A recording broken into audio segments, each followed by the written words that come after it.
जय श्री राम मित्रों। रामायण सिर्फ युद्ध और प्रेम की कथा नहीं है। ये देवत्व, रहस्य और अलौकिक चमत्कारों का अथाह सागर है।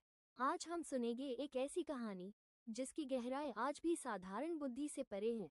सीता हर दिन की तरह फूल चुनने वन के भीतर जाती हैं। वो आम दिनों की तरह शांत है, पर आज वन में कुछ अलग था। हवा में एक अजीब विस्पर, जैसे कोई बोल तो रहा है पर आवाज कहीं दिखाई नहीं देती। सीता रुककर पूछती है, कौन है वहाँ? पेड़ों के बीच से एक चमकती सुनहरी रेखा उभरती है। वो कोई जीव नहीं, बल्कि एक तेजस्वी ऊर्जा थी। लेकिन तभी लक्ष्मण दौड़ते हुए आते हैं। उनके कदमों की थरथराहट से वो ऊर्जा अचानक गायब हो जाती है, जैसे उसे किसी का भय हो। लक्ष्मण कहते हैं, देवी, इस वन में कोई साधारण शक्ति नहीं। यहाँ ऋषि अत्रि और देवी अनसुया की तपशक्ति अब भी प्रवाहित होती है। पर आज जो हुआ वो असामान्य है। राम लौटते हैं और दोनों उन्हें बताती हैं। राम कुछ पल शांत रहते हैं और फिर कहते हैं, देवी, ये पृथ्वी पर बहने वाली आध्यात्मिक ऊर्जा है। ये किसी भटकी आत्मा की जैसी नहीं, बल्कि किसी रक्षात्मक शक्ति की थी। उस रात जब सभी विश्राम कर रहे थे, राम ध्यान में बैठते हैं और तभी उनके सामने वही सुनहरी ऊर्जा प्रकट होती है। इस बार वो स्पष्ट रूप से एक प्रकाशमान स्त्री रूप बन जाती है।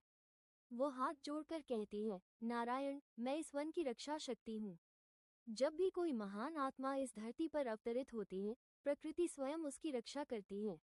पर आज मैंने आपको इसलिए दर्शन दिया क्योंकि आगे आने वाला समय अत्यंत कठिन है। राम पूछते हैं, कौन सा संकट? प्रकाश जवाब देता है, रावण की छाया अब इस वन पर मंडरा रही है। वो आप तक पहुंचने के लिए छल का सहारा लेगा और उसकी पहली दृष्टि सीता पर पड़ेगी। राम शांति से कहते हैं, जिसकी रक्षा स्वयं धर्म करता है, उसकी हानि कोई नहीं कर सकता। प्रकाश मंद मुस्कान देता है और कहता है, मैं अपनी शक्ति इस वन में छोड़ जाऊंगा ताकि अंतिम क्षणों तक देवी सीता की रक्षा हो सके। और उसी क्षण वो प्रकाश 1000 किरणों में विभाजित होकर पूरे वन में फैल जाता है। अगले दिन सीता जब फिर वन में जाती हैं, उन्हें हवा में वही हल्की चमक महसूस होती है। फूल पहले से अधिक ताजगी भरे लगते हैं, पक्षियों की आवाजें अधिक मधुर। वन बदल चुका था, लेकिन इस बार यह प्रकाश राम या लक्ष्मण को नहीं दिखता, केवल सीता को दिखाई देता है। जैसे प्रकृति कह रही हो, देवी, आप अकेली नहीं हैं। इसी दिव्य ऊर्जा ने सीता की रक्षा की, यहाँ तक कि उस दिन भी जब राक्षस मारीच ने स्वर्ण मृग बनकर छल रचा। सीता के चारों ओर बनी वही अदृश्य तेज दीवार थी, जिसे रावण बहुत देर तक भेद नहीं सका। रामायण के कई ग्रंथों में इसका संकेत मिलता है कि प्रकृति स्वयं सीता की रक्षक थी।